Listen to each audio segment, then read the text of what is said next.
From Chicago streets to the courts beat, South Scott Dan on the podcast seat. Bulls breaking news, talking stats and views. Every player, every play, we never lose. Horns over hoops, we're the Bulls troop. From game analysis to fan scoop.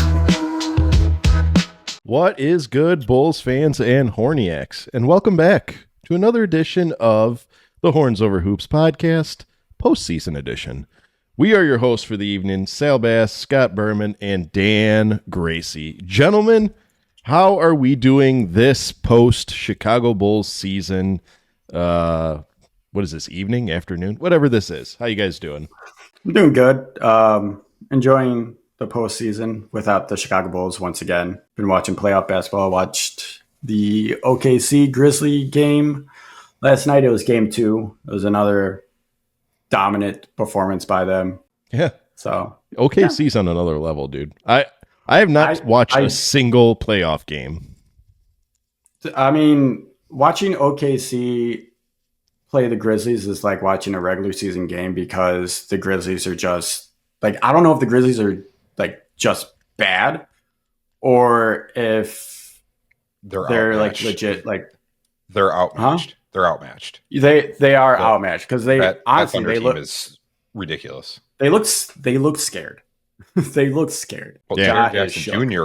can't score anymore, which is and he can't wild. rebound either. Yeah, for a guy that's Like about game to 1, he had get an extension. game 1 he had 3 rebounds total. That's kind of not like him. That's Anyway, Scotty B, how you doing? Scotty B, hold on. Before you even say how you're doing, tell everyone where you're going, because we had to schedule both of these recordings around you traveling again. So where did you go? I just got back from Atlanta last week, and then headed to Hanging out with Ludacris? Luda. I did not. Roll out. No, and I didn't go to Magic City, even though I've gotten wings from Magic City. Awful. Tiniest wings ever. So expensive. Not worth it. You gotta talk to Drew. You gotta talk to Drew Holiday about that because he swore that place was fucking fire. I don't know. Maybe I just have to. I got it to go, like delivered. Oh, you have to Maybe get maybe there. that was it. Yeah, that was maybe that was it. But I'm leaving for France tomorrow for 9 days. Nah, we be. Ooh, wee. Yeah. I'm Pleasure really or business? pleasure, but I plan to just walk around and talk like Brad Pitt from Inglourious Bastards the whole time, pretending to be French. Buongiorno. Buongiorno. Buongiorno is Italian, not French. Oh yeah, he was trying. I forgot. Was he trying to be? No, he was trying to do He was trying to be an Italian. I'm Okay. pretty sure he was trying to be them doing Italian. this. Well, Yeah, he was either trying way. to be Italian. Either way, God, stupid Americans. I'm gonna Uncultured fucking swines. No, but they were like, I'm going with a couple or 2 other couples, and they were talking about all this planning, and I was like, I just want to go there and eat cheese, drink some wine, and eat some bread and butter because I heard they have the best butter in the world. They do. Yeah, and I heard their According bread to, is the best. Who's that guy? No reservations. Andrew Bourdain or Anthony Bourdain. Yeah. Yeah. He said that like the French have like the best fucking like bread, butter. I know Not coffee. we're going to at least one Michelin star restaurant. Ooh, do you know what it's called? No, I don't speak Okay. French. I can't. Chateau. That's how you know it's a good restaurant. It's either if it says Chateau, Chez, or La, or L. Anytime you see a restaurant that says There's those an L before, somewhere in the name, so I think I'm good. There you go. Chate, Bourgogne. it could be Chez El Chateau. Could be. There you go. Oh. Gentlemen, I am excited about this episode, as I am for every single episode, and that is because we're starting it off with a little thing called Tuesday Trivia. It is not Tuesday today. However, when this episode does air, and it is Wednesday, when this episode does air, it will be Tuesday, and we've been getting a lot of positive feedback with our trivias of the day, and this question... I like it. It's because I doubt you guys remember or know. I'll give you guys both a chance to answer, and I'll give you a chance to own a little bonus points. So You guys ready for the Tuesday trivia question of the day? The name needs I work. guess. All right. Gentlemen, what year did our Lord and Savior Michael Jordan get inducted in to the NBA Hall of Fame? And I'll give you a bonus for that. Can you name one other player or person who was inducted alongside with him? I'm going to say MJ probably got inducted. Was it before or after the Wizards? It was it was after. I don't know, because he retired and came back. I think you have to wait at least 5 years before you can induct the Hall of Fame. I don't fucking know the rules. What was his last year with the Wizards? What year was that? I believe it was 03. I'm going to say MJ got inducted in...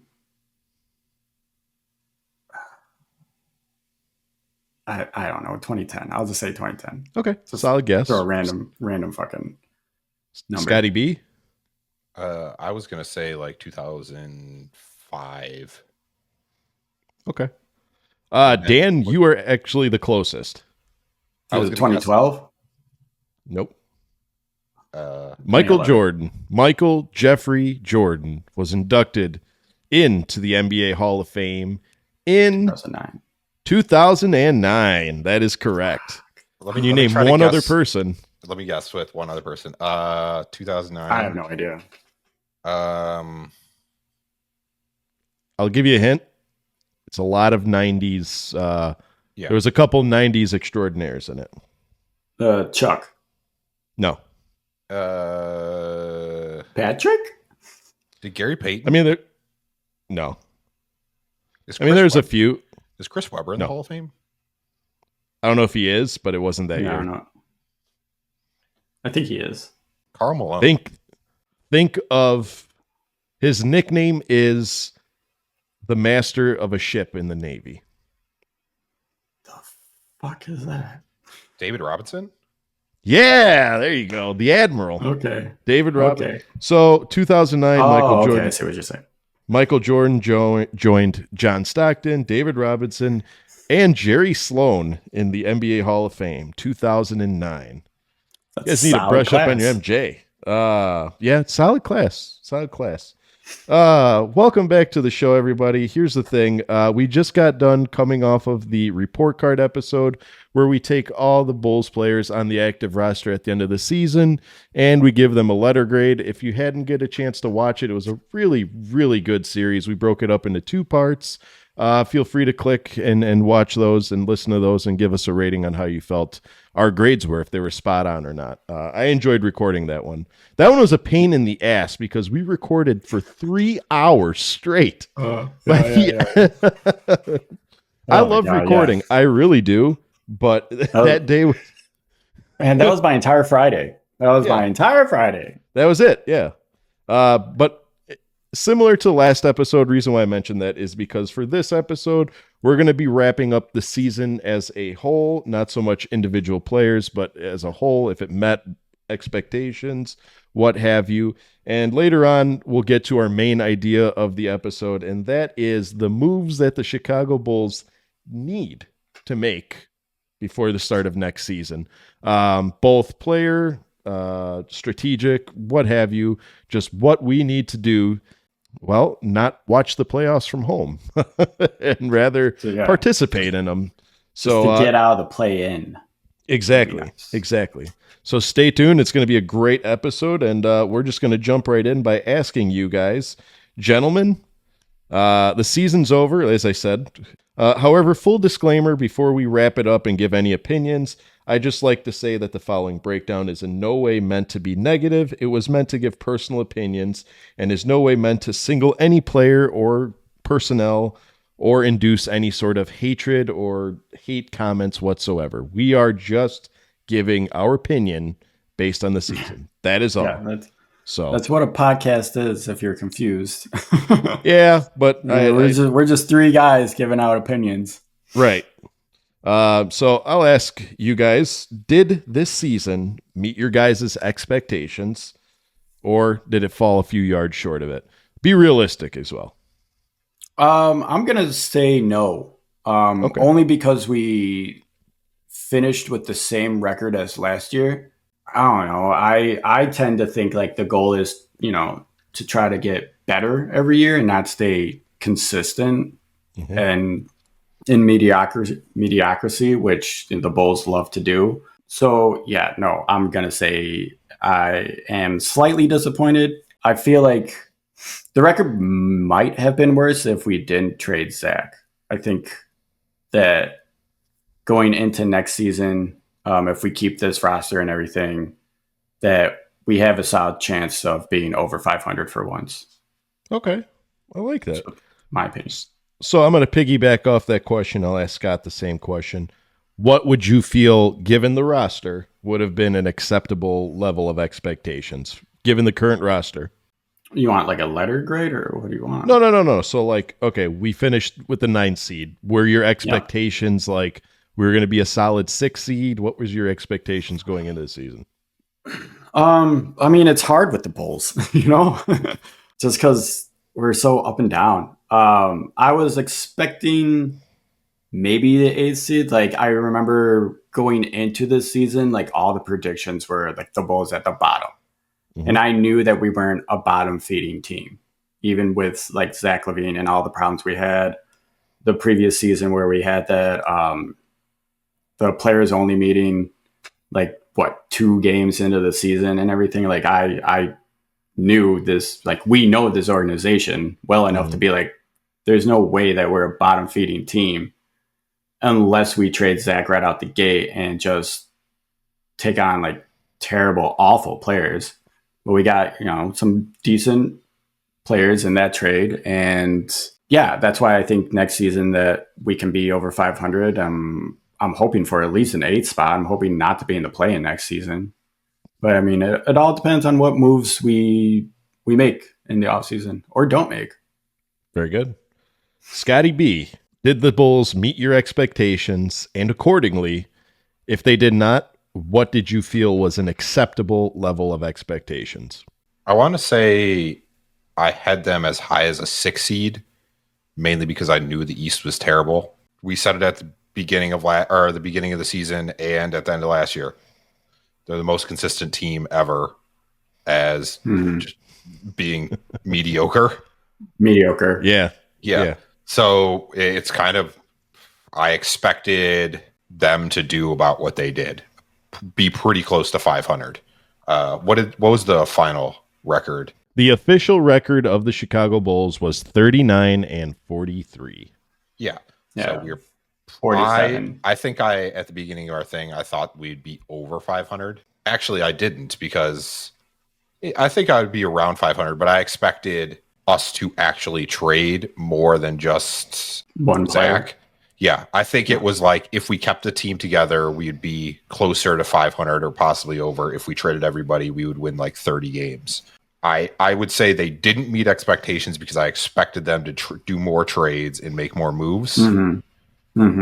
As development, I would say they exceeded my expectations of certain players developing. That I makes have some sense. stuff to say about that part. Yeah. I guess the front office and the coaching staff it's exactly what I would expect to happen, is something dumb happens at the end of the year and everybody's disappointed. Like we lose a play-in game. Or we fire the only Or coach that the helped our dumbest team. thing the player progression coach being fired, and the players liked him. So let's just It's a thing with any Reinsdorf team. If there's anybody that's not in line with top management, they have to go. Yeah. As we can recall, that was the Tom Thibodeau doing. I mean, Tom Thibodeau was probably one of the only coaches that didn't push back against management, but he put up the numbers. That was the thing, is I can't understand for the life of me why upper management would try to alter somebody's game plan when they're producing 60-win seasons. Nonetheless, back to this season, I'm going to say that did the Bulls meet our expectations? I'm going to say it met mine. Like you guys said at the beginning of the season, expectations were very, very low. I mean, we were expected to lose. Not expected. We traded DeRozan at the beginning of the year, who was the source of a majority of our scoring, and we really didn't fill him in with anybody else. So right out of the gate, we were expected to win 30 games or less. I think if you guys tune into our live that we did, where we broke down every team's expectations, I don't think a single one of us had the Bulls winning 30 games. And here we are at 39, which was the exact same record as the year before. And the year before that was 40 games so that we won. So, yeah. I mean, the last 3 years, like Scott said, we've been consistently the most mediocre team in the NBA. Tying it all back to what expectations did I have? I had the same expectations as you. I didn't even think we'd sniff the play-in capabilities. I thought we were going to go all in to get a better draft pick, and there for a while we were doing exactly that. Let's face it, after the trade deadline went through, Scott, we were predicting that the Bulls would only win like 4 or 5 of the remaining 30 games that Arturas Karnisovas was so adamantly trying to say to us. But and here we stand. Joke's on us. The bottom of the East, I don't think a single team was trying to win. That too. But accordingly, we also showed energy and a whole new team. Like Bulls fans after the trade deadline and Bulls fans before the trade deadline were few and far between. I saw a lot more enthusiasm after the trade deadline than before. Mm-hmm. So Go figure. We trade away our superstar, and we were all pissed off about that trade. And then the last 30 games, we saw red harder than we ever did throughout that season. So for that reason, I'm going to say it did meet my expectations, and I thought it could have gone a lot worse. So, but enough about the team as a whole. We're going to break it down a little smaller, and I'm going to say players that met your guys' expectations and why. Met my expectation. I would say Io when he was playing, just because every year I swear, like Io, well, except his sophomore year. Ever since after his sophomore year, he's been getting better every year. So yeah, he met my expectations. I knew what to expect from Io. Solid defense, pushing the ball up the floor, driving, hitting the occasional three. Beautiful. Scotty B, players or player that met your expectations? Vooch, I expected him to score 15 to 20 points, get 10 plus rebounds a game. That's exactly what he did. Kind of Coby. He struggled for the first part of the year, but he bounced back to what he was later in the year. Yeah. So Coby, that's about it. Io, I feel like struggled. He couldn't shoot this year, so I was a little disappointed in him. But other than that, it's kind of up and down with everybody. For me, Coby exceeded expectations because I feel like he's almost blossoming into a star two guard in the league. And I didn't see that coming from Coby. I don't think anyone really did. And same for Vooch, just because he was shooting so bad from 3 last season, and now all of a sudden he shoots 40% from the arc. Yeah, I agree with you guys. The one player that I think exceeded expectations more than anyone else on this roster, Scott, you made a great case for it for Vooch, because last year the man shooting 29% from the 3. Anytime this man squared up to pull up a 3, Bulls fans were cringing, and he made a tremendous improvement from last season. But for me, the one player that far exceeded expectations was Josh Giddey. We're talking about a guy who was traded for our fan favorite Alex Caruso. Might get a chip this year. Yeah. He might. Anyway, he comes to a team. We all said it at the beginning of his tenure here. We were not sure if he can shoot. We're not sure if we can defend. We're not sure if he'll even, survive on this team. Basically, we weren't really giving him the benefit of the doubt. And now, fast forward 82 games and one play-in game later, we have a player who has emerged as one of the top point guards in the East and probably in the NBA going forward. We have a player who now we are saying is going to be that guy that we can build around and lead this team and address the hole that we've been having, and that is the point guard issue. Ever since the Derrick Rose days, we struggled to find a point guard, and we tried plugging and playing. We tried experimenting with moving shooting guards to point guard position, and it worked, but we never really had the true floor general that Josh Giddey is. And now we have him. We did try it with Zoe. Zoe unfortunately got hurt, and that's okay. It's okay. It wasn't his fault. Yeah. But now we have Josh Giddey, a guy stayed healthy, became a leader on the court, became a role model off the court. It was just a great season. I think he passed any expectations that I could have ever imagined. So me, Josh Giddey. But guys, enough positivity and enough enthusiasm, because good. We're going to be three little negative Nancys here when I say, gentlemen, which players did not meet expectations? Pat. Again, please be kind. You say Pat Williams. Okay. Patrick Williams. So I think we can all agree, can we all agree it's Pat's one of the players that did not meet expectations? I would agree with you. That was my pick, but go ahead. Got you too. Okay. So with Pat, he's got this giant extension. Well, I shouldn't say giant, but a hefty extension. Once I saw that extension, I was like, okay, maybe now he'll play up to expectation of being, Kawhi, the Timu version of Kawhi Leonard or some shit. Yep. But nope, he's still passive Pat. I think he averaged 9 points maybe this season. But I feel like he's been averaging around the same stat line his entire career since he's been in the NBA. Once I saw that, I was just like, yeah, this is just who he is. This is who he's going to be. I don't understand why we extended him. But on the plus side, I saw today that Pat does a lot of charity work and he gives money to charity. So I guess that $90 million is going to something good. Yeah. Because God knows it's not going towards, good play. Other than that, I don't really know who else didn't meet expectations. You could say DT. But I mean, I don't really expect much from Dalen in the first place. Patrick Williams has averaged 9 points this season, 10 points last season. Every stat went down this season compared to last year.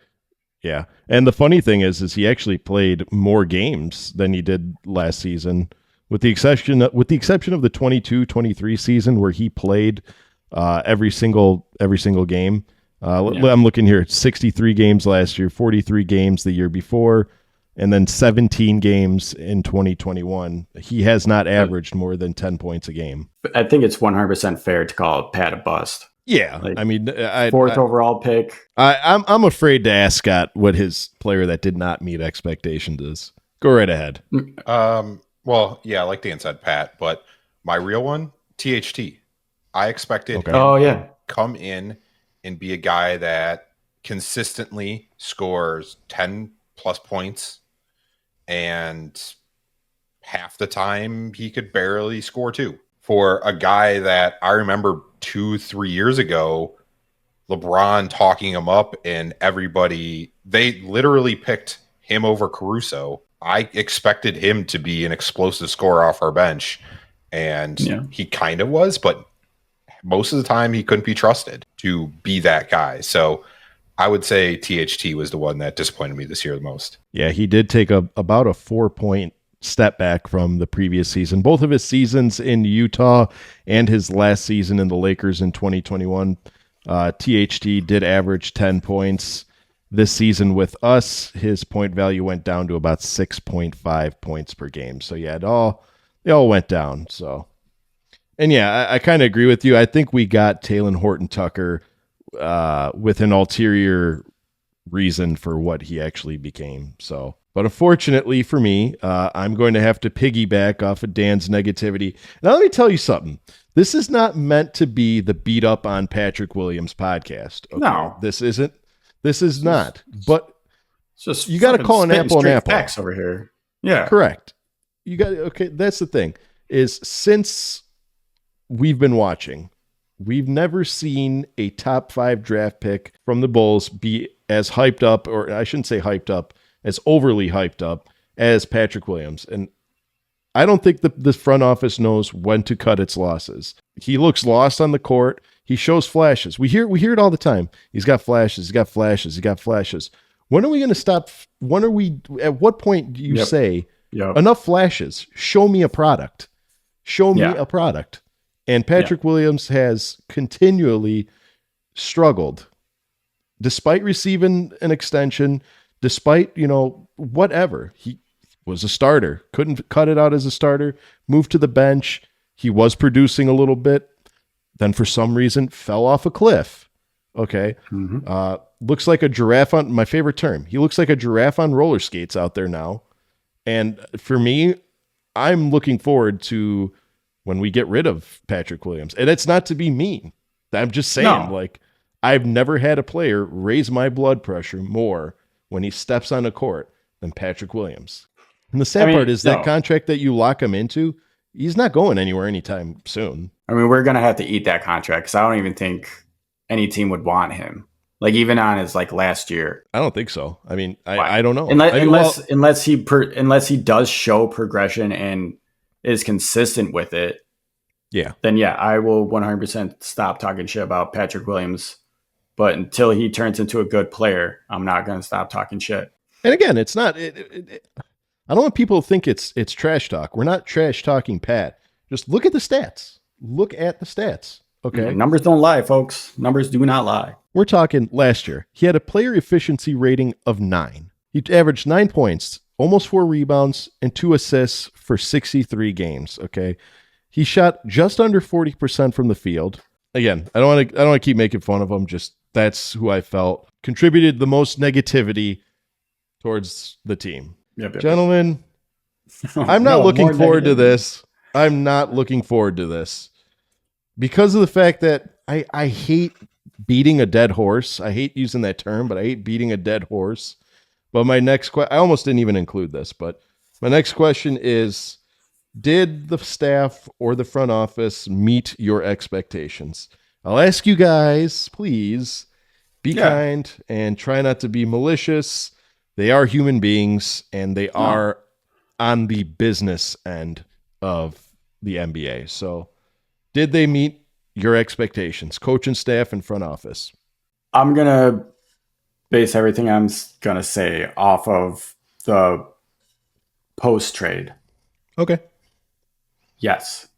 Okay. They met my expectations. I thought we were going to be real bad after Zach left, and we were for a couple games. But then, Kevin Huerter started making his shots. Zach Collins showed up, and those are legitimately my 2 favorite players that we got from that trade. I'll give flowers to Billy for getting into did he get into the Hall of Fame, right? He did. Yeah. So flowers for Billy. I didn't think that AK had it in him to actually make a trade to trade away Zach this season and to actually get something positive in return, but he did. But it was all good up until the season ended and they fired Peter Patton. That just pissed me off. It pissed off a lot of the players. It pisses off a lot of fans I know as well. It's pissing off Scott's dog. No, it's my dog. Sorry. It's pissing off your dog. I'm sorry. Scotty B, did they meet your expectations? I'll start with front office. At certain points, they exceeded it. And certain points, I kind of expected for them to disappoint me. They exceeded and I expected them. So they kind of met it and exceeded at the same time. The trades, every single trade move that they made over exceeded my expectations. They didn't make a move that was bad this year, I think. Player wise. Management wise, I expected them to do dumb things, and guess what they did? Dumb things. Billy continues to not be a winning NBA coach. He made the Hall of Fame because of his time at Florida. I don't think he was that great of a coach in OKC, and he couldn't win with 3 Hall of Famers and Kendrick Perkins. Billy, I expected him to coach us at certain points, do really good things, and most of the time us questioning why he's doing things. I think he had a better game plan this year compared to previous years. And he was trying out a lot more stuff, which I liked. I would say actually Billy did exceed my expectations because again, I expected him to have no idea what he was doing. And this year I feel like we didn't have to make as many ridiculous comebacks. Yeah. I think that makes sense. I think that the new roster that he got post Zach LaVine trade kind of fits more to his coaching style, like less ISO ball and everything. For me, did they meet the expectations? They did. Again, like we said, what were the expectations for the front office? They weren't a great front office to begin with. Yeah, there was just no expectations whatsoever. I mean, they were a bad front office. I didn't think that they could do any worse. And they traded away they traded away our best player for 3 random players, and turns out I was wrong. They could do a lot worse. But I was quickly proven wrong because those same 3 players stepped up and became 3 of my favorite players on that roster. So they made, as I said earlier, they made the trade to acquire Josh Giddey, and a lot of players, were calling for the heads of AK because they traded away Caruso for Josh Giddey, and look what happened. Josh Giddey ended up being our best player on that team. These 3 players that we acquired, Kevin Herter's turning out to be a rifleman from deep. Zach Collins, is everyone's saying, could be the next center. So should we give them more credit than credit is due? Absolutely. I mean, every single trade that he's made has not been a bad trade. And he did get Matas. He drafted Matas, who I'm excited to see what he can do in the NBA. He had a phenomenal season, and he's only going to get better. Billy as a whole, I mean, I don't know. Did he meet expectations? Kinda. Obviously, he registered the same record as he did for 3 straight years. So did he meet expectations? Yeah. He did a carbon copy of what he did last year, this year. So yeah, he did. So then what else can you say? So that's a kind of our recap of the years that passed. And gentlemen, we are now moving on towards the main event of the show. And that is, what moves the Chicago Bulls need to do this offseason to ensure a successful season next year. Because here in Chicago, we live and die by a fan favorite saying, and that is, well, there's always next year. So that's just the Chicago sports motto. Yeah, I think how the license plate, license plate, they usually say the slogan on the license plate. Ours could be, there's always next year. That could just be our license plate. Better luck next year. I'm going to ask you gentlemen the question, and I'll have you guys respond. Question is, what are the necessary areas that the Chicago Bulls need to address before the start of next season? I'll ask you guys not to say one particular name or expect, for example, don't expect to say, well, Vooch is getting moved, THT is not coming back. What areas do you expect the Bulls to get better in, or where would they need to get better in? For example, they need to get younger, positional problems, strategic problems. Go right ahead. We need size, and we need some more shooting and defense. Okay. So how do you think that we can address everything? How do you think we can address the size issue? Do you think draft, or do you think free agents? I'm hoping that the stars line and we get that one guy from Duke. Maluak. Yeah, that's my guy. That's what I'm really hoping for. I'm hoping that we draft well for size, and if we don't, then obviously the goal, I know you said trade Vooch and blah blah blah blah, but I mean, the goal of the offseason is to find Vooch a home. If we don't get a center in return, then I would hope for a small forward, power forward that is more of a 3-and-D kind of guy. Yeah, that makes sense. Just to kind of reinforce your hopes to get Kaman Maluak. All the latest mock drafts I've seen, they have him slotted to be a top 10 player in this draft. So in order for us to get him, we're really going to have to rely on our draft odds. And of course, if you guys have not heard our draft odds, I'll go and repeat them for you. The Chicago Bulls currently hold a 1.7% chance to get the number 1 overall pick. Top 5, I think, is 4%, somewhere in the 4s. and then top 10, whatever. So I think we're projected right now. We have an 8% chance. 8% chance for top 10? Yeah. Okay. Yeah. So insert Jim Carrey, you're saying there's a chance meme here. Scotty B, what areas do you expect us to address, or where do we need to address? We need a small forward and we need a power forward. We have the starting side. Pat, I don't care what happens to him. Give him 10, 15 minutes a game. I think we're going to draft a bigger player, either a center. I would love for Con Knipple to drop down to the Bulls. That would be great. He could shoot. We need a scorer off the bench. Yes. We don't really have that. Maybe Pat can turn into that, because there were certain times that he would come out and score 15 points.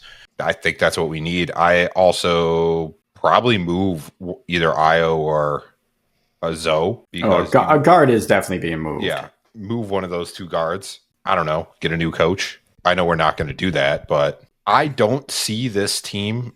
They're not going to get anywhere near the 6th seed would probably be the highest. I don't see them being better than getting enough players to be better than the Cavs, the Celtics, maybe Milwaukee. The Bucks, because who knows what the Bucks are. The Pistons, I don't think they could get any better than the Pistons. The Pistons are really good. Yeah. The Knicks, they're not going to be better than the Knicks. So 6 at best. I really see us as another play-in, just because of how much better the top of the East is compared to the rest. I like that answer. At least we're not in the West.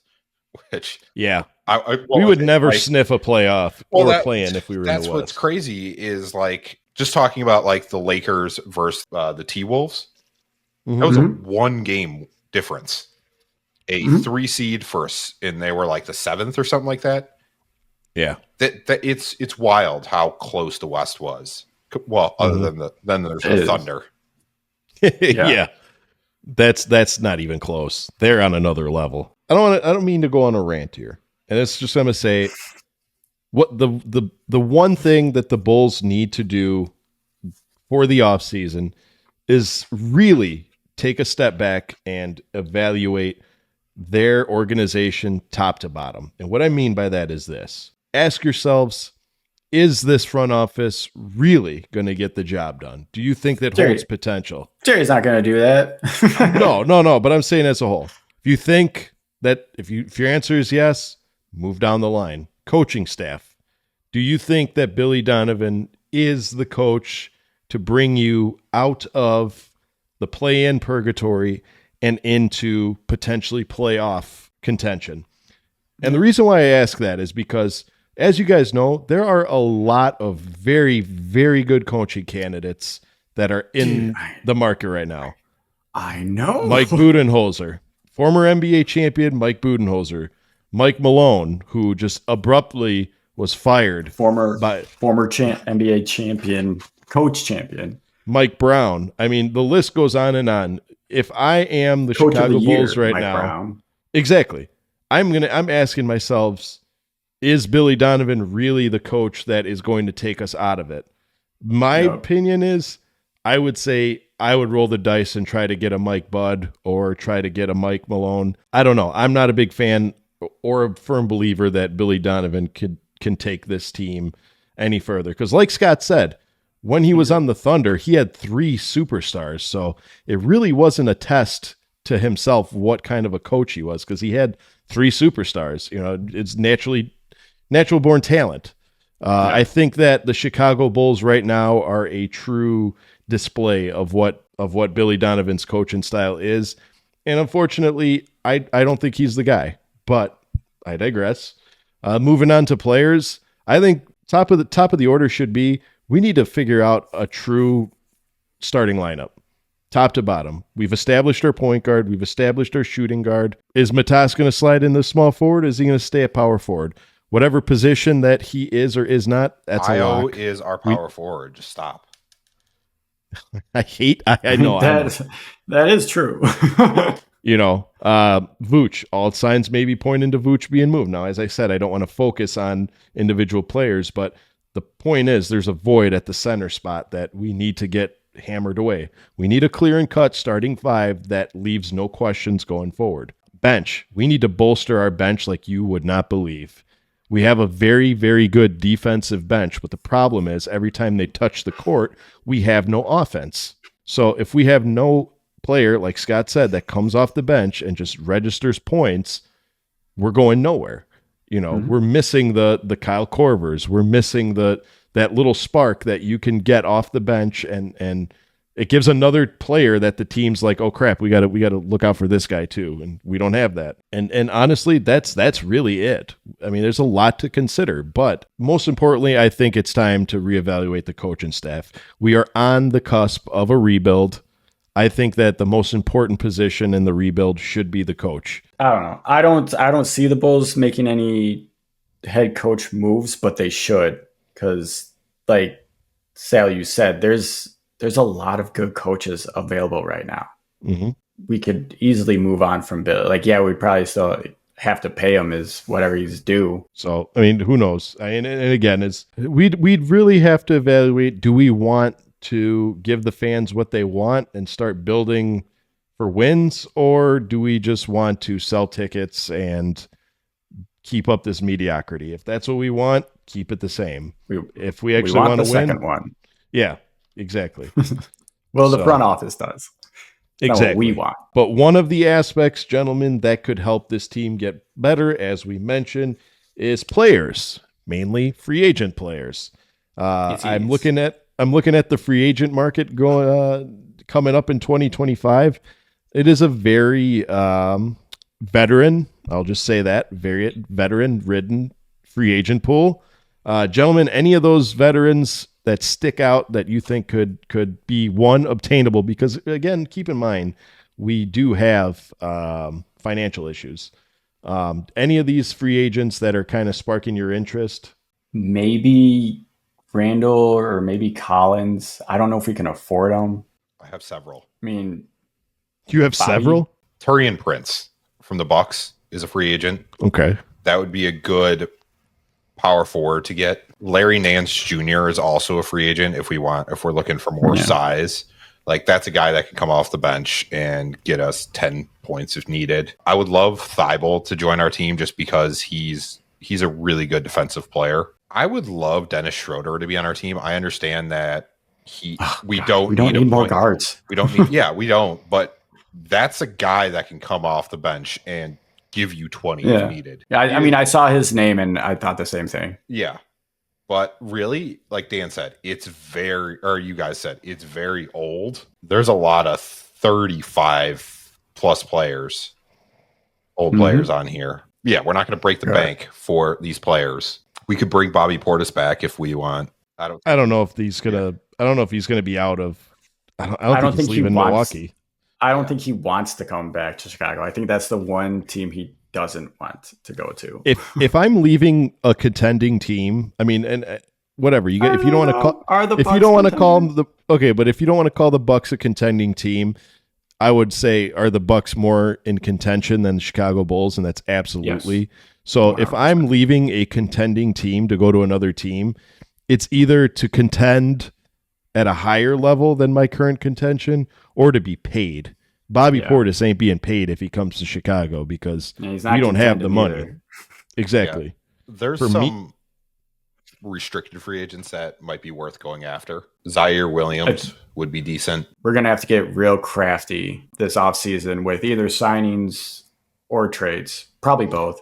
But I'm going to say restricted free agents are going to be a little difficult to get from any team that is in the upper echelon of the NBA, just because of the fact that a lot of GMs tend to hold on to their assets because of the fact that they're in contention. I mean, the Grizzlies are a team that's trying to piece together a championship team. Plus, I doubt that we can outbid any other team. If we could, Davion Mitchell would be the top of my list. That kid is the Heat got great. Him on such a steal. But how about the number one? Sign Josh Giddey to a contract. Because there you go. Number one. He may. I wouldn't be surprised if he signs an offer sheet somewhere else first. Giddey? Yeah. He can't. Well, he can. Someone. He can agree to terms. Yeah. Yeah, it's Okay. like the Yeah, I that's see what what I'm you saying. mean. I wouldn't be Situation, surprised if he Yeah. doesn't agree to terms with the different. Yeah. Okay. Plus, I could see the Bulls Just- doing that of not offering him a contract and making the market decide it and them overpaying. Mhm. I can't wait. I can't wait to say some because go ahead. I got Go. 3 players that are going to piss you off. Well, one player that's going to piss you off. Is one 2 Joe players Ingles? that no. Okay, so Good, because that would piss me off. one area that we needed, and that is scoring off the bench. Okay, he's Right. comes cheap. He's got famous roots here. Well, obviously, but for me, number 1 coming in at a cheap $3 million contract, Seth Curry. Seth Curry is coming off of a $3 million contract. He could provide scoring off the bench. Why not? Bad call. Not Yeah, a it's bad not call. bad. Nice and cheap. Okay. Yeah. We're going to have a couple players coming off the books here that, like we said last episode, we don't foresee them coming back. It doesn't really address our size, but it addresses our 3-point shooting off the bench. Number 2, Kayvon Looney. Kayvon Looney is an unrestricted free agent coming off of the Golden State Warriors. We did have connections to him via the Vucevic trade that didn't end up happening, so I'm wondering if the Bulls elect to trade Vucevic for just some straight picks and then go after some players in the offseason. Who knows, but that could be an option. But the one player that a lot of you guys are sleeping on, and I can understand why, because he really has not amounted to anything since he's come out of the NBA. That sounded absolutely terrible, and I apologize to you for the player I'm about to mention, and that is Marvin Bagley III. I saw him on there. I know. I just don't know. I just don't know about him anymore. Well, there's the thing. He doesn't have to be your starter. The man is Well, I 26 know. years old. Okay. The problem is he's coming off of a lot of money. His contract right now is $12.5 million. Okay. He would have to understand that his expectations need to take a step back because he's no longer that superstar that everyone thought he was going to be. He's now established himself as a role player or a bench player going forward. So I don't think that Marvin Bagley III is that far out of the players or the Chicago Bulls pay window, so to speak. Addresses the size, addresses the energy. Didn't the Pistons pay him not to come to the stadium last year because he was so terrible? I don't know. No, I don't. Yeah, I don't know about that. I don't understand the logistics like that. Then if you want to go to like lesser known players, we have Luke Cornett. These are just roster fillers at that point.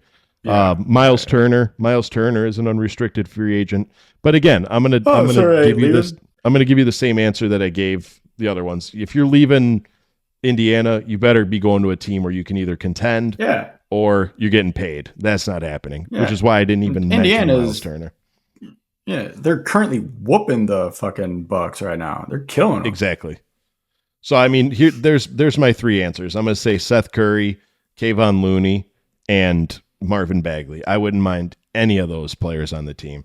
And again, just because the expectations not that high and they're relatively young. But gentlemen, moving on to the draft. And now, as we all know, the Bulls are kind of in an interesting position right now with this draft in the form of we could finish anywhere 1 through 12. We have a 1% chance of getting number 1.7 to be exact, to get the first overall picked. Otherwise, it's an open book. Is there any players that you would like to take in this draft? Scott, who are you looking for? I would love for them to get Derek Queen out of Maryland. That kid is really good, but I think he'll get drafted before us. I think if we drop into the top 10, we might get him. Con Knippel, same thing. Someone actually asked us a question. His last name is what? Knippel. Con Knippel? Yeah. Okay. Knuppel. Yeah. Knuppel. So Newpol. Okay. yeah, someone asked us in the March Madness stream about him, and the question was, will he be better than Cooper Flagg? And I said no immediately, and the 2 guys that were with well, he might actually be. The kid's a shooter. Con Knippel is someone I would be looking for. And then that power forward out of Georgia I could do. But I really think the point guard from Illinois, I forgot his name, the Lithuanian kid, Jack Nunes or something like that. It's Jack. I think it's Jack. He is exactly what the Bulls would be looking for. He's a shooter, and he can just explode for points if needed. So he's a point guard, which obviously we need more guards, but he's the type of player that the Bulls would look for. And I want to say that when they were in the tournament, there was comments about the Bulls management at the Illinois game. Don't be surprised if they're not trying to get that guy. Mine, I'm going to be really easy. Okay. Obviously, if we get the number 1 overall, I think it's pretty much a given. We're going to go with Cooper Flagg. Yeah, stretch, obviously. So I'm not even going to spend much time explaining it. If we get a top 3 overall pick, I'm going right for Ace Bailey. He's got size. He's a shooting guard, small forward. Again, addresses a couple positions that we're having problems with there, especially if we are going to play Matas at the 4. I feel like having Ace Bailey at the 3 would be absolutely clutch. If it's top 10, I'm going to say Kaman Maluak addresses probably the most obvious void that's going to be going forward, and that's the center position, because it's kind of up in the air. Like, trust me, I liked Zach Collins, but accordingly, you don't want Zach Collins as your starting center. You can get better. I don't want us to settle for, and here's the thing, I'm not dogging Zach Collins. Zach Collins is a tremendous player, but I would rather have Zach Collins coming off the bench and build around an actual established center. And here's one thing, and I know a lot of the guys that are on Twitter are going to agree with this. I want a center that's above 7 feet tall. All we put at the center position is these 6'10", 6'9", 6'11s. Give me a tried and true 7-footer at the center position, and that is Kaman Maluak, standing at an impressive 7 foot 2 inches tall. So that's who I want. We'll find out. So I'm on Yahoo's mock draft. Yeah. They have the Bulls picking 12. Don't they have us getting us? They have us picking Jace Richardson out of Michigan State. And his attributes are 3-point marksman, which makes no sense because no one shot 3 points at Michigan State. Basketball IQ, and got that dog in. All right. Yahoo, doing the research.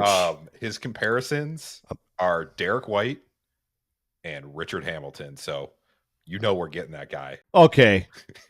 Come on. Derek. Oh, anything with the name Richard Rip Hamilton. All right, hold on. I can't really talk that much crap because Richard Rip Hamilton was a phenomenal athlete before he came to the Chicago Bulls. Champion. Yeah, he was an NBA champion. According to NBADraft.net, it's slotted that the Bulls pick at number 12th, picking Asa Newell out of Georgia. And I don't really have any player comparisons here. Honestly, it just says he's very athletic. I didn't watch much NBA or NCAA, so sure, why not? I want a 7-footer, dadgummit. Want a damn 7-footer. Everyone else can have a 7-footer. Why can't we have a 7-footer? And he's from Duke. We can't have nice things. We love our Dukies. Garpax did, okay? That area Luol is Deng, gone. Carlos Boozer, pretty good. So we'll see.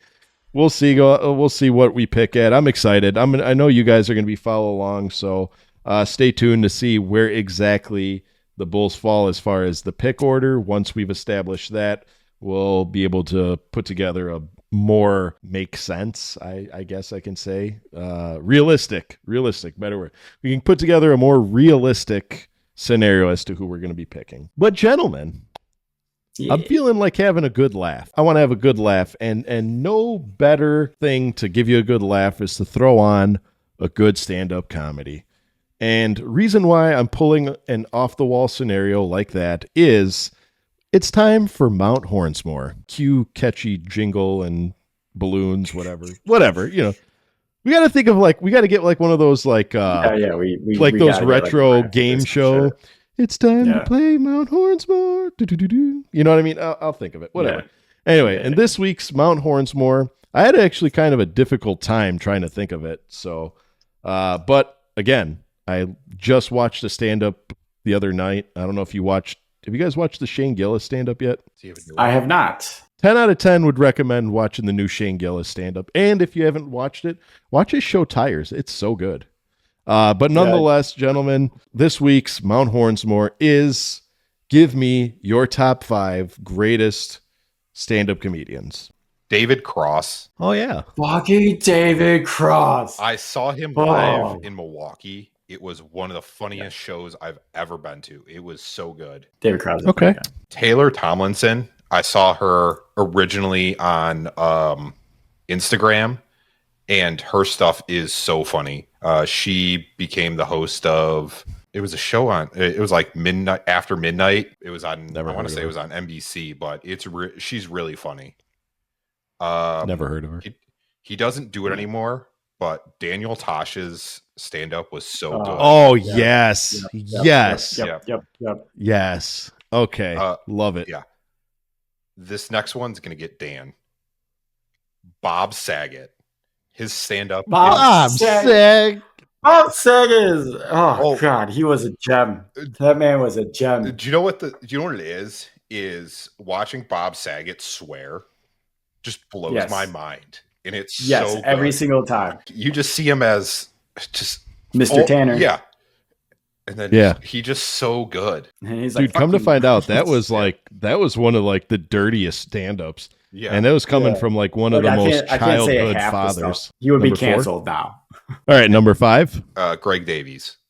He is a British comedian, but he's the host of a show called Taskmaster. Okay. But everything he is on is hilarious, and his stand-up is great. Really? Okay. Yes. Okay. And then you can't talk about stand-up without talking about Richard Pryor, who is the best ever to do it.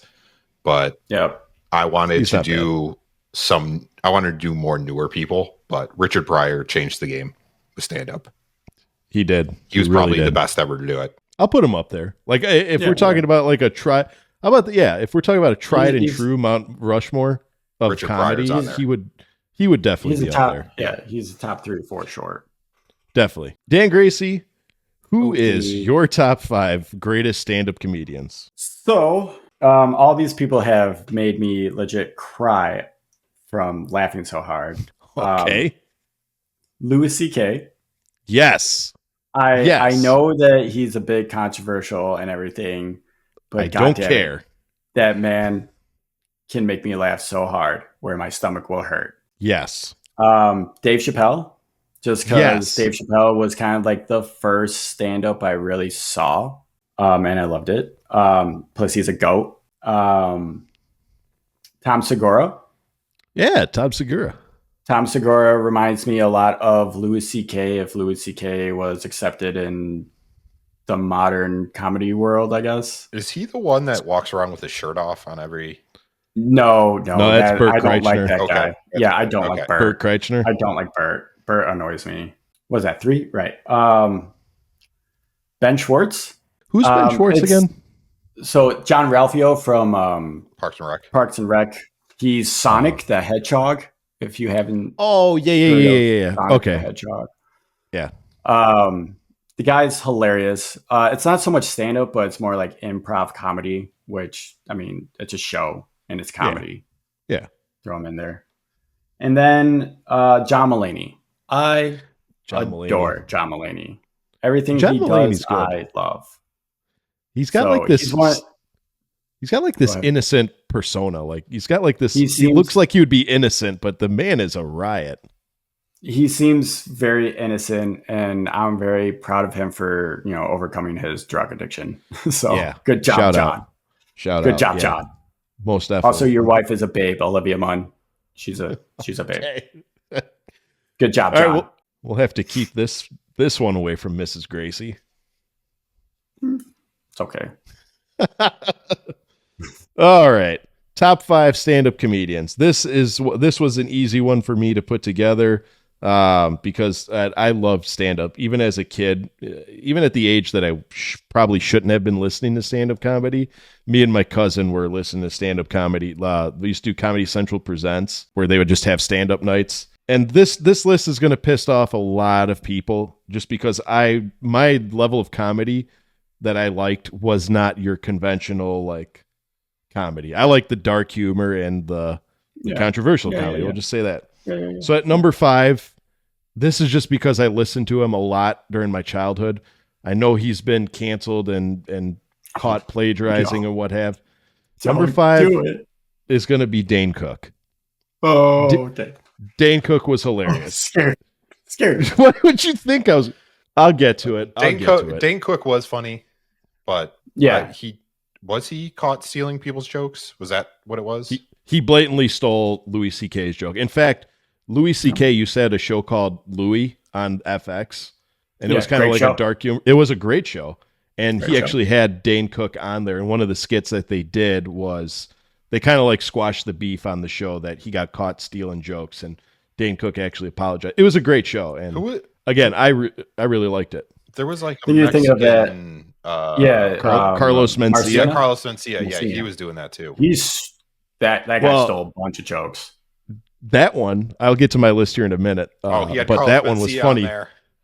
Joe Rogan actually set him up. Thought that he was going to go on to do his own stand-up session, but in reality, he brought Mencia on and then just started roasting him nonstop for stealing jokes. It was probably one of the most brutal things. There. Yeah, it was nuts. God, it was ruthless. Number 4, he's always been in a lot of movies, but I like his stand-ups a lot more, and that is Bill Burr. Bill Burr, when you get him on a tirade, it's hilarious. Yeah. I challenge you guys, if you have not seen it yet, listen to the skit that he did. It wasn't a skit. It was a stand-up he did in Philadelphia when he literally just sat there and roasted the city of Philadelphia for 11 minutes straight because they were booing him. And he just went on a huge tirade about Philadelphia to the point that by the end of that tirade, they actually started cheering for him. It was hilarious. So, and plus, I don't know if you guys have seen the show F is for Family. Good show. Mm-hmm. Good show. Number 3, quickly becoming my favorite stand-up comedian, and he's kind of on the younger side, Shane Gillis. Shane Gillis is hilarious. His Trump voice is unmatched, and he kind of has that dark humor that I like. So, Number 2, the comic goat himself, Mr. Dave Chappelle. I've never heard a bad stand-up from Dave Chappelle. Like when I was a kid, again, I'd always laugh. I'd put it on no matter how many times I heard it. I'd always laugh my ass off. Yeah. But for me, the GOAT, the comic genius, the comic god, the stand-up immortal himself. I don't care if anyone gets pissed off at this. The funniest stand-up comedian to ever grace the earth, Mr. Louis C.K. Yeah. I cannot think of a single person who used to trash talk anybody. His level of I don't give a shit was unmatched. He's the one who he'll say shit and he dares you to cancel him. I don't care. He calls us. And then they did. And for the record, we're not going to go into it because it was wrong. Yes. But people who have not been canceled for doing way worse than that guy did. I will just say that. There have been people who got away with way more than that guy did and didn't have their career ruined. Just saying. God. Scott, what are you thinking? I'm going to say that one guy that I wasn't supposed to say. I found something else. I'll tell you guys about it later. Okay. Well, real quick, since we're talking stand-up comedy, I just want to give a shout out to Steve Martin. He should have been on my list because I grew up listening to his stand-up, like on tape, like on family car rides and shit. He is one of my goats. So just want to give a quick shout out. Well, you want to talk about people that we were listening to when we were kids? Eddie Murphy. There were a couple that I couldn't do. Eddie Murphy. Eddie Murphy was great. Eddie Murphy was hilarious. If we're talking about like goats in general, Eddie Murphy has got to be top 2, top 3. 5, top 3 for sure. Top 3 for sure. He was because doing Richard comedy Pryor was for his movies. Inspiration. Correct. Yeah, and it was kind of like Jordan, and then Kobe played off of Jordan. Yeah. It was basically that Pryor, and then Eddie Murphy feasted off of Pryor. Eddie Murphy was great. There's a few others that we won't mention. You guys know what it is, but I'm not going to say his name. Kevin Hart was hilarious back in the day until the day he sold his soul to Hollywood. Yeah. I didn't mind Kevin's stand-ups. He was pretty good. I did get that weird vibe from him. But anyways, that was Mount Hornsmore. Again, if you want to participate in Mount Hornsmore, drop your Hornsmores in the comment section down below. And if you have a particular idea for a Mount Hornsmore, because I'm running out of ideas here, drop it in the comment section down below, and we'll be happy to accommodate that. But gentlemen, episode number 54 is coming to a close. If we've reached that sad time where we must wrap up the episode and say goodbye to the Bulls fans and the Horniacs. Who was the most famous Chicago Bull to wear number 54? I'll only allow one answer. We got a double trivia. Is it Bill? Is it Bill? Bill who? Wennington? No. Cartwright? Cartwright was 24. Scott, what's your guess? Isn't that Horace Grant's number? Horace Grant. Thank you. Oh my God, Yes. that's Didn't you say it at the beginning of the episode? I did. I did. You guys are paying attention. I'm surprised you guys are paying attention. Not. But anyway, Dan, for not getting that trivia question right, you've won the grand prize of saying your goodbyes first. All right. Well, What was that? It's like, Bye. what do you got for the Bulls fans and the Horniacs? I mean, not much. I was thinking about like what to say for my final words on my drive home, and like the only thing I can really think of is been talking about video games pretty much all day at work and everything, and the only thing I can really think of saying is like, hey, if you have Game Pass, we're eating good right now. We're eating real good. We got Oblivion just came out, the remaster. We got Expedition 33 comes out tomorrow, the 24th. And then in next month, we got the new Doom. Like, bro, let's fucking go. Yeah, so game on. That's the only thing I can really think of. Scotty B smirking away over there. What do you got for everybody? I am currently listening to the George Steinbrenner audiobook. And okay. One thing I learned about him is in the 1980s, George Steinbrenner owned 10% of the Chicago Bulls. Really? And Dan, do you know who George Steinbrenner is? No. He was the coach. It sounds of the super Yankees. familiar. Have you seen Seinfeld? Super familiar. Yeah. He was the chairman. Yeah. He was, Okay. You know how Larry David played him? Yeah, Larry David played him. Yeah. So George Steinbrenner is probably the most successful chairman in baseball history. He won 7 championships as the Yankees owner and won, I think, 11 pennants.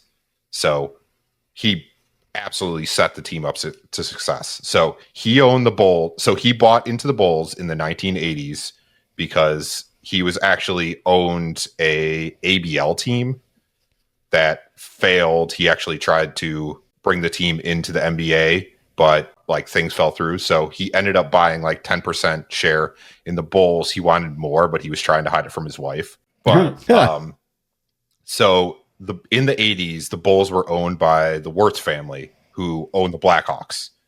The Blackhawks were a joke of a team. They couldn't get on TV. They did not care. And basically in 1984 or something, George had a meeting he had lunch with Jerry Reinsdorf, who was the owner of the White Sox, and basically told George that you're not making money on this team because the owners don't care about the day-to-day.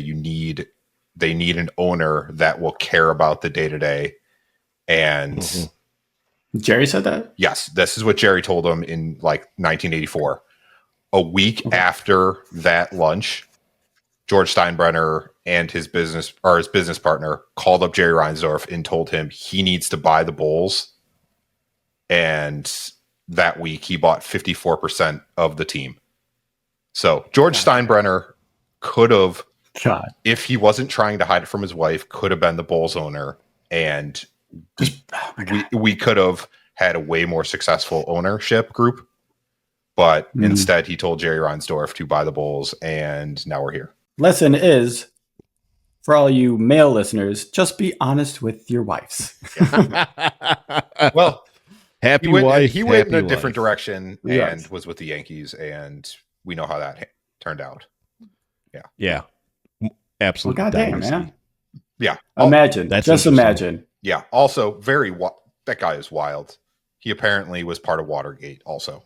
So, fun fact. Okay, I'm gonna have to listen to this audiobook now. What? Yeah, he was.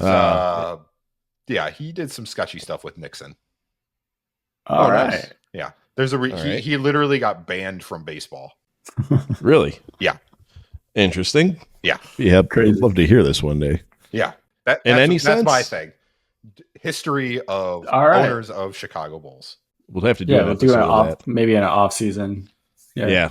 Bulls fans and Hornets, not to worry, the Chicago Bulls season may be over, but we are going to be continuing to provide you with some great content for you guys to fill your ears with some great Horns Over Hoops pleasure. We have a wide selection of guests and content coming out for you. We have some guests that you may have recognized before coming back, as well as a few new ones in store for you. So if you are looking for more Horns Over Hoops in your life, head on over to our YouTube page, listen to our prior episodes, and check out our daily shorts. New ones come out every day at 3:30 on YouTube, 4 o'clock on TikTok. I still have not gotten TikTok down, but whatever. It's an option. It's an option. Head on over to www.denzelrange.com, where you can find a wide variety of all our great merch, including but not limited to an incredible Horn Hub shirt that I'm just dying to purchase and wear myself. It's fantastic. I love it. I don't care. I don't care. I love it. With all that being said, even though the Chicago Bulls season is over, I'm still going to encourage our Bulls fans and our Horniacs to see red and go Bulls. Good night, everybody.